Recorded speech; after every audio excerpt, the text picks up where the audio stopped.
안녕하세요. 번바로목 톡방입니다. 구독과 좋아요, 알림 설정, 회원가입 부탁드리겠습니다. 뉴욕 증시가 파월 금리 인하 시사라는 이 워딩이 던져지면서 반색을 했죠.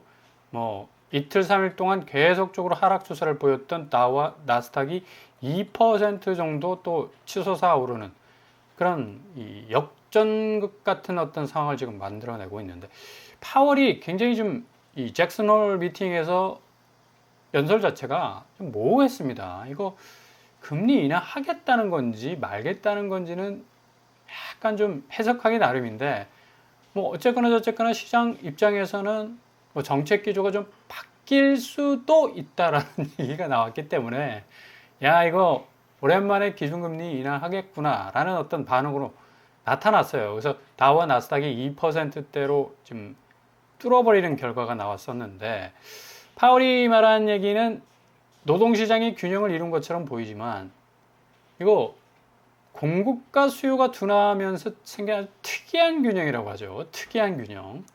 이것도 참, 이게 워딩 자체가 참 애매하죠. 비정상적 상황이라. 그런데 경제 하방 압력 위험이 계속적으로 지금 증가하고 있는 추세라서 이 위험이 현실화될 가능성도 있다. 그럼에도 불구하고 이러한 좀 아슬아슬한 균형은 우리가 정책 기조를 조정하게 할 수도 있다 라고 말을 했습니다. 그러니까 요리조리 이렇게 빠져나가는 어떤 말들을 던지면서 이 트럼프도 의식하고 시장도 의식하는 그런 극단의 어떤 줄타기를 하는 그런 모습을 보였었습니다. 참 파월도 참 짱구가 터지겠다. 저렇게 머리를 굴려서 말을 해야 되니까 참 얼마나 힘들겠습니까? 다우와 나스닥과 S&P 500은 이런 파월의 언급 때문에 가장 중요한 건 우리가 정책 기조를 조정하게 할 수도 있다라는 요게 이제 방점이 딱 찍히면서, 야, 이제 앞으로 기준금리 인하하겠구나. 근데 뚜껑은 열어봐야 됩니다. 어떻게 될지 모르는 그런 어떤 상황이 전개가 될 수가 있으니까.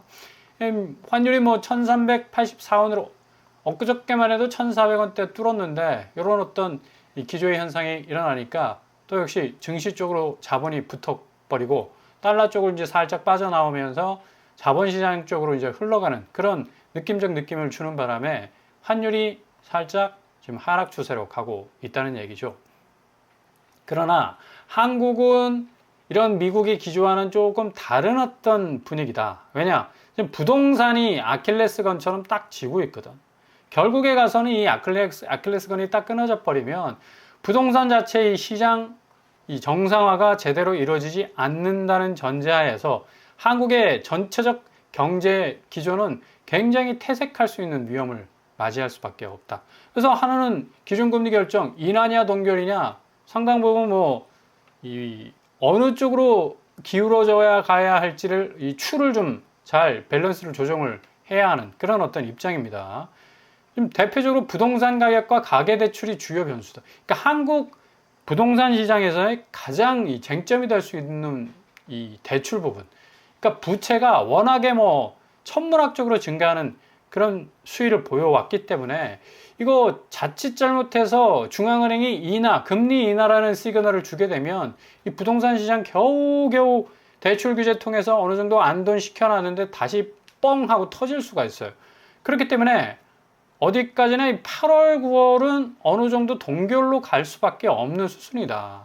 근데 지금 일본 버블을 생각해 보면 지금 거의 비슷한 궤적으로 한국 부동산 시장이 가고 있거든요. 당시에 일본 중앙은행이 금리를 엄청나게 인하하면서 자금이 부동산 쪽으로 어마무시하게 몰렸죠. 지금 마찬가지 아닙니까?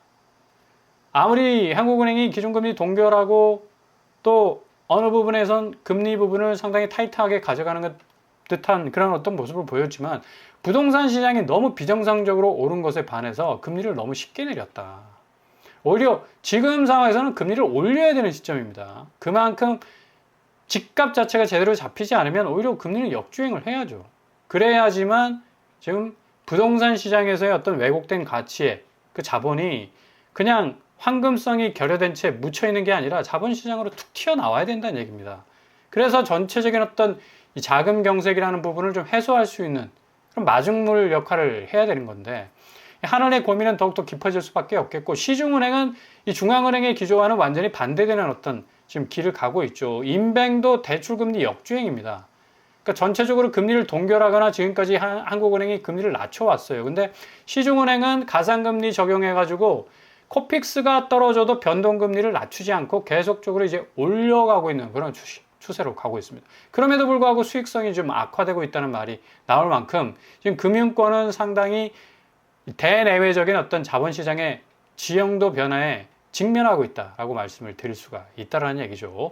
6월 인뱅 주담대 평균금리가 3.91%, 전월 대비 0.19% 지금 올라가고 있습니다. 그러니까 인뱅도 착한 주담대 금리로 소문이 났었지만 이제 거의 뭐 시중은행 금리하고 비슷하게 가고 있으니까 상당히 이 금리 압박은 계속적으로 진행이 될 전망이 크고요.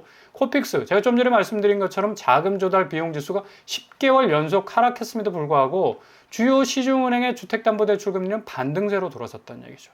결국에 가서는 중앙은행이 금리 시그널을 계속적으로 뭐 동결이나 아니면 인하 쪽으로 방향을 틀더라도 시중은행 자체는 현장에서 실질적인 어떤 금리를 담당하고 있기 때문에 정부의 부동산 정책과 톱니바퀴처럼 맞물려 돌아가는 그런 어떤 좀 타이트한 면모가 있습니다. 그래서 아무리 중앙은행에서 미국에서 뭐 금리 인하해서 한국은행도 이걸 받아가지고 금리 인하를 한다, 어려울 전망이고요. 시중은행 역시 이거와는 알바노, 우리는 우리의 금리 움직임으로 가겠다. 금리 계속적으로 올릴 가능성이 높아요. 이런 어떤 자금 경색이 지금 부동산 시장에 완전히 지금 세팅이 확실하게 되고 있기 때문에 지금 강남권 외에 비강남권, 서울 지역 아파트들 굉장히 하락폭이 커지고 있다. 이 하락폭은 단기적 하락폭인데 장기적으로 보자면 서울 집값이 어느 정도 경제 기저의 모든 위기 현상을 좀 무마할 수 있을 정도의 그 뭐랄까 탄력성을 가지기 위해서는 더 떨어져야 된다. 상계주공 5단지가 지금 뭐 최고가 8억을 찍었는데 3억 7천에 지금 거래가 됐습니다.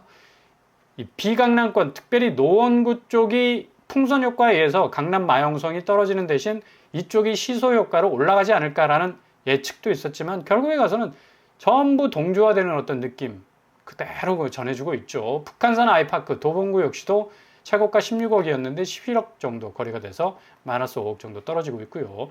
도봉구에서 11억이면 이거 아직도 갈 길 멀다. 그죠?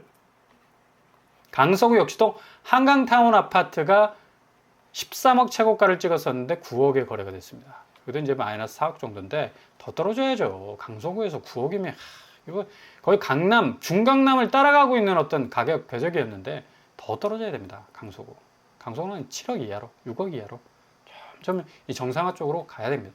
구로구 역시도 마찬가지. 한양 수자인 에듀힐즈가 구로구도 16억짜리 아파트가 있었네. 아무리 중대형 평수로 하지만 10억으로 떨어져서 마이너스 6억 정도를 지금 찍고 있는데 더욱더 뭔가 비강남권은 좀 손에 닿을 듯한 모든 사람들이 중급지, 하급지, 상급지 뭐 할 것 없이 선택의 폭을 가져갈 수 있는 정상적인 집값으로 가야죠. 공릉신도 1차 노원구에 위치했는데요. 8억 최고가를 찍었다가 지금 5억 6천에 거래가 됐습니다. 그러니까 노원구 집값도 상당히 좀 많이 들썩거리지 않을까라는 예상이 많았지만 결국에 가서는 강남 마용성 함께 동조화해서 하강 압력을 상당히 많이 받고 있다고 볼 수가 있습니다. 이번 주 매매가 변동률을 보더라도 계속해서 내려오고 있죠. 상승률이 깎여가고 있는데 이게 그냥 단기적으로 좀 한번 훅 하고 떨어져 줘야 뭔가 시장 자체의 어떤 매도자들의 이 호가세 그리고 집값 띄우기 이 거래를 자전 거래를 통해 가지고 뭔가 집값을 계속적으로 인위적으로 조장하려 했던 그런 모든 심리들이 기저의 심리들이 다 깨져버려야 됩니다. 이게 사라져야지 기본적으로 이렇게까지 그냥 치켜 올렸지 않습니까? 그 정도로 좀 잘못된 집값들이 좀 이게 정상적으로 내려와야 된다. 그래야지 이게 주거 안정성도 보장될 뿐만 아니라 한국 경제가 살 수 있는 가장 이 시급한 비상구를 내야 하는 그런 어떤 지금 분수령에 와 있다고 말씀을 드릴 수가 있다는 얘기입니다. 지금 보세요. 강남 상구 오름폭은 작아졌지만 상승률은 여전히 강남, 서초, 송파가 올랐다는 얘기입니다. 그러니까 이게 보유세 얘기가 나올 수밖에 없는 거고 공정시장가액 비율 그러니까 현실화율을 좀 더 높여야 된다. 지금 69%에 지금 딱 머물러 있는데 이거 75% 살짝만 높여줘도 이 매도자들 입장에서는 빨리 집을 팔거나 아니면 집값을 낮추거나 스스로 셀프 조정에 들어갈 수가 있는데 여전히 지금 이거 공정시장 가액 비율이 똘똘한 한 채만 내가 보유하고 있으면 80% 정도 이상 공제를 받을 수가 있으니까 계속 보유를 하고 있는 거예요. 집값 올라갈 때까지. 그러니까 이 부분을 좀 상세하기 위해서라도 보유세 부분, 보유세 카드는 반드시 아마 2차 규제로 등장할 가능성도 아주 높고요. 어제 국토부에서 외국인 토호제를 시행하겠다고 이렇게 발표하지 않았습니까? 이제 외국인도 8월 26일부터 마음대로 집을 못 사게 됩니다. 이건 아주 뭐 잘한 거죠. 조금 이 속도면에서 빨랐으면 좋았을 텐데 굉장히 강남, 서초, 송파 집값을 자극하는 어떤 변동 요인으로 많이 작용을 했었습니다. 지금 외국인 집합 건물 매수 건수 보세요. 지금 미국이 강남을 압도적으로 많이 사고 있고 중국이 지금 구로구 쪽을 많이 사고 있습니다. 거의 뭐 미중 이 매수세가 엄청나게 달라붙어가지고 무려 8조 가량의 이 돈을 뿌려댔어요. 그래서 아파트 값을 이런 식으로 자극을 해버리니까 내국인이 뭐 갭투를 통해서 아파트 사는 집값 띄우기 어떤 현상도 있었지만 외국인도 일주를 했다, 충분히. 그래서 충분히 이런 부분이 이제 고려가 돼가지고 토호제가 이제 시행이 되는 건데 여러 가지 어떤 집값 변동 요인들이 이렇게 계속해서 켜켜이 지금 쌓여가고 있습니다. 그러나 조금 더 긍정적인 방향으로 좀 갈 수 있도록 제2의 규제가 좀 확실하게 또 나와야 될 것 같고 공급, 일단은 매수세를, 매수 심리를 좀 안정시키기 위한 와, 이 정도의 공급이 나올 정도인가? 어우, 너무 정신이 없다라는 그런 말이 나올 정도로 공급들이 이제 본물 터지듯 쏟아져 나와야죠. 오늘 입주자 모집 공고, 이런 의미에서 분양가 상한제가, 저는 분양가 상한제 아니면 소개 절대 안 합니다. 네. 분양가 상한제 아파트 항상 주시하시라 말씀을 드렸어요. 여기 검단에서 나왔는데 이번에 신설역 3개가 개통이 됐죠. 비교적 가까운 편입니다. 일단 분상제가 적용이 된다는 거 굉장히 중요하죠. 민간 아파트 고점에 올린 분양가 따라가다가는 뭐가 찢어진다? 가랭이 찢어진다. 뭐 뱁새가 황새 따라가다가 가랭이 찢어진다는 말 있지 않습니까? 고점 아파트 신축 분양가 따라가다가는 거의 그냥 내 인생 완전히 뭐 박살날 수 있을 정도로 엄청난 위기를 맞이할 수도 있다는 얘기입니다. 공공택지에서 나왔기 때문에 뭐 대규모 택지라는 또 부분도 있고 장점이 있죠. 규모는 지상 15층에 669세대, 한 700채 정도 된다고 생각을 하시면 되겠습니다. 일단 여기 다 돼요. 인천 당해 거주자도 되고 서울특별시 경기도 거주자도 지원이 가능합니다. 분양가 상한제 적용이 되고요. 특별 공급은 9월 1일, 1순위는 9월 2일 날 접수가 되겠죠. 검단 쪽이 지금 아파트 값이 굉장히 특별히 이제 검단 서구 쪽은 단단합니다. 그러니까 시세가 잘 안 내려가. 송도하고 청라 쪽은 뭐 개박살이 나는데 이 검단 서구 쪽, 그러니까 김포하고 조금 가까운 피사의 사탑처럼 기울어진 이 입지는 상당히 2030에게 좀 인기가 있죠. 일단 서울의 고분양가 그 손학비를 피해갈 수 있는 처마 밑에서 어느 정도 여유를 가지면서 선택지를 정할 수 있는, 잠시 잠깐의 소낙비를 피할 수 있는 뭐 굉장히 좋은 입지라고 볼 수가 있겠고요. 이번에 나온 평수는 대체적으로 평형이 괜찮아요. 64제곱하고 84제곱, 98제곱, 110제곱. 컬러풀합니다. 굉장히. 그죠? 평수가 다양하다는 얘기는 뭐예요? 내가 그 다양한 평수만큼 가격을 선택할 수 있는 여지가 있다는 얘기죠. 그러니까 늘 말씀드렸듯이 절대로 중대형 평수로 갈 이유 없습니다. 소형 평수로 가셔도 돼요. 64제곱이면 뭐 59제곱보다 크잖아. 여기 한 27평 되겠네. 2627평. 그러니까 실제 체감되는 어떤 이 평형은 특별히 공공 택지위에서 분양하는 아파트들은 어느 정도 스페이스가 굉장히 큽니다. 그래서 26평, 27평이라도 민간 분양 아파트 30평대 느낌이 확 와요. 그래서 64제곱이 4억대도 있고 그 다음에 84제곱은 5, 6억대로 나왔습니다. 겁나도 좀 많이 올랐다. 그죠? 옛날에 84제곱이 3, 4억대였습니다. 그때 정말 착했지. 근데 이제 이게 5, 6억대로 지금 부쩍 84제곱도 올라버렸어요. 그리고 중대형 평수로 갈수록 가격은 더 높아지고 6억대 나오고 있네요. 그리고 110제곱 역시 7, 8억대로 가고 있어요. 야, 여기는 세네. 여기는 좀 세다. 그러니까 64제곱 쪽으로 이 선택지를 정하시면 4억대 분양가를 그래도 만날 수 있다. 평형은 26, 7평이라도 실제 체감되는 평수는 한 30평 정도 되니까 어느 정도 내가 실수요자고 이번에 내가 그래도 좀 빡빡하지만 집을 마련해야 되겠다라는 그런 어떤 생각을 가지신 분이라면 절대로 분양가 상한제 이외의 아파트는 생각지 마시라. 서울 아파트 고점보다 뭐 잠실 리얼 같은 경우 10억, 20억 하는데 실질적으로 현실이 좀 불가능하죠. 그죠? 분양가 같은 경우 64, 5억대, 4억대 합니다. 84, 6억대, 6, 7억대, 98, 6억 8천, 110, 6억 9천 정도 나오고 있는데 계약금 10%, 중도금 60%, 잔금 30%로 진행이 될 것 같고요. 발코니 확장비도 뭐 300에서 900 수준입니다. 거의 뭐 공공 택지위에서 나오기 때문에 발코니 확장비는 보통 뭐 민간 분양은 1,500만 원에서 2천만 원, 배보다 배꼽이 더 큰 경우가 많은데 확실히 좀 메리트가 있다. 일단 검단 우미린더 시그니처가 이거 많이 떨어질 줄 알았는데 이번에 인천이 지금 이 굉장한 어떤 하방 압력을 받는 상황 속에서도 34평이 지금 매물이 8억 1천만 원이 나왔어요. 와, 검단이 이제 8억대로 가나요? 네? 이렇게 되면 지금 4, 5억대로 들어가게 되면 그래도 어느 정도 시세 방어력을 충분히 챙길 수 있는 그런 이 분양가라고 볼 수가 있겠고요.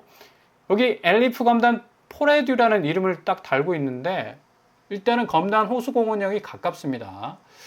도보로 빨리 걸어가면 한 15분 정도, 한 1km 내외 정도 거리를 두고 있는데 일단 계양역 쪽이 뭐 8분밖에 안 걸리고 서울역 쪽으로 들어가는 데는 한 20분밖에 걸리지 않기 때문에 충분히 직주 근접도 가능한 분양가 상한제 아파트가 될 수가 있어요. 그리고 호재도 있죠. GTX-D 노선 서울 5호선 연장까지 되기 때문에 충분히 5호선까지 만약에 개통이 되면 뭐 상당히 교통 호재 완전히 물고 있을 수 있는 그런 어떤 단지가 될 수가 있겠고요. 이쪽에 위치해 있습니다. 이번에 중흥 S클래스가 이쪽에 분양을 했었는데 뭐 거의 거리 큰 도로 하나 사이를 두고 뭐 어느 정도 입지가 좀 비슷해 보이는, 여기는 뭐 거의 초역세권이라고 이제 불려지는데 여기는 조금 역하고는 떨어져 있지만 그래도 그렇게 멀지 않은 그런 위치에 자리에 잡고 있다라고 말씀을 드릴 수가 있겠고요. 일단 뭐 단지 배치도 참하게 구성이 되어 있고 커뮤니티 시설 잘 되어 있는 것 같고요. 층수도 뭐 평형별로 잘 배치가 되어 있는 것 같습니다. 최근에 분양했던 검단 호수공원역 중흥 S클래스가 522세대 모집했는데 7,200명 찍었습니다.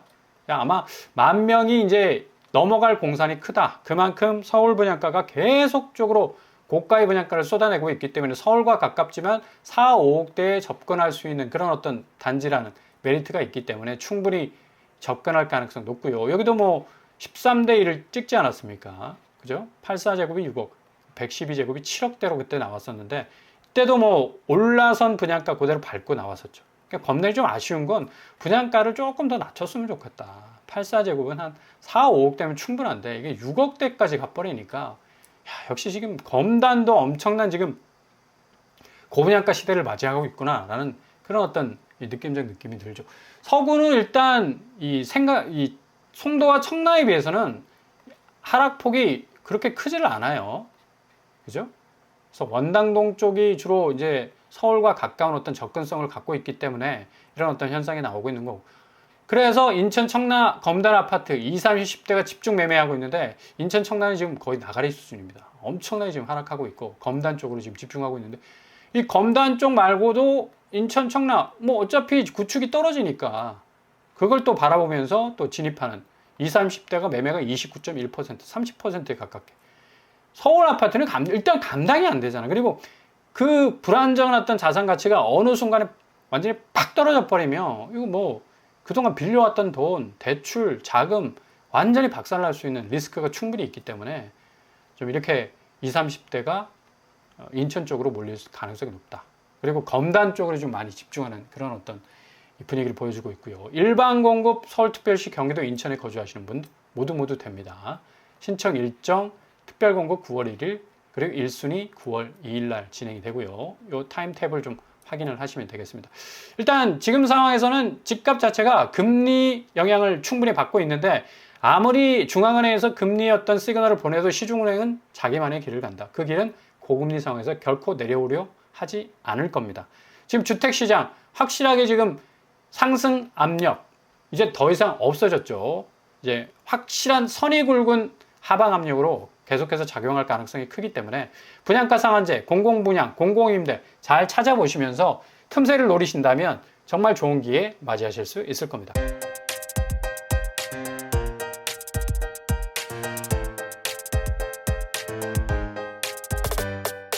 오늘의 부동산 캐리커처. 지금 상황에서 가장 중요한 건 분양가 상한제 아파트, 공공분양, 공공임대, 실질적으로 내가 접근할 수 있는 어떤 문을 여는 게 굉장히 키포인트라고 할 수가 있겠습니다. 일단 지금 돌아가는 시장 상황 잘 살펴보시고 아예 나는 지금 집 살 생각 전혀 없어. 그렇게 생각하셔도 돼요. 계속해서 시간을 벌어들이면 무주택자 입장에서는 굉장히 유리한 그런 어떤 형국이 펼쳐질 겁니다. 예전처럼 다시 집값이 엄청나게 반등하거나 뭐 치솟을 가능성 거의 없어 보이고요. 정부의 확실한 부동산 규제가 나온다는 전제하에서 말씀을 드리는 거예요. 이게 또 흐지부지 돼버리면 그냥 집값이 다시 폭발할 가능성도 있기 때문에 아마 이 부분은 잘 컨트롤하면서 정책을 제시할 가능성이 높기 때문에 무주택자라면 좀 의자를 뒤로 길게 빼고 지켜볼 수 있는 그런 타이밍 그리고 선택지 잘 정하실 수 있길 바랍니다. 오늘도 응원합니다. 항상 여러분의 길이 꽃길만 되실 수 있길 바랍니다. 한번 복덕반을 마치겠습니다. 구독과 좋아요 부탁드립니다. 감사합니다.